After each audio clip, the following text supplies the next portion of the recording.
عينيكي والله ما مسحاها، انا خايفه منك، مش هقدر امسح لك عينيكي، معلش بقى. تيجي معفنه كده شويه. صباح النور. انتوا عارفين انتوا امكم عملت فينا ايه امبارح؟ مسكتنا نفستنا كلنا، دورت فينا الضرب.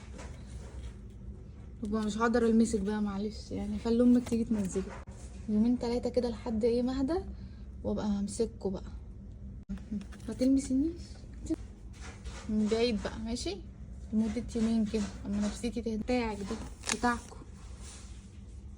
ما حصل موقف امبارح، موقف مريب جدا. القطة طبعا خليله لسه والدة، ماشي؟ فاحنا صاحبتي جات لنا امبارح، فانا طلعت الكرتونة ليهم عشان تسلم عليهم وكده، فخليلة راحت حضناهم، وفجأة بقت تبص لصاحبتي كده من تحت كده قوي، وراحت هاجمة عليها. انتوا جايين بتضحكوا عليا. يلا ماشي، جينا ندافع عنها، راحت ضربانا احنا كمان. ما ينفعش كده يا اخي، في راجل يعيط.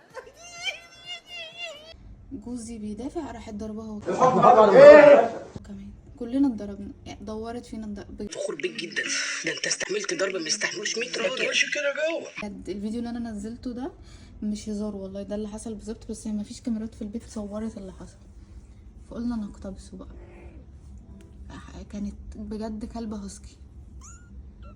فايه بقى المعلومة، انا بحس ان انا بدخل في التجربة وبعدين باجي انقلها، يعني مفيش معلومات سابقة، لا انا بعيشها وبعدين باجي انقلها. قمة الرعب. انا حاسة ان احنا مربين كلب هاسكي، دي استحالة تبقى قطة باللي هي عملته ده. دي وقفت كده على رجليها وايديها وطلعت ضوافرها وعملت صوت مريب ونطت علينا كلنا. والله العظيم انا خايفة المس عيالها، يعني انا انتوا بتشوفوا كل يوم بنزل فيديوهات عادي، انا النهارده خايفه المس عيال من بعيد لبعيد كده، السلام عليكم وعليكم السلام وخلاص، لا لحد ما ايه نفسيتها تهدى شويه من ناحيتي. ممكن اديكي رشوه؟ طيب اديكي رشوه في اكل لعيالك هنا. والله ما مسحاها، انا خايفه منك، مش هقدر امسح لك عينيكي، معلش بقى. تيجي معفنه كده شويه.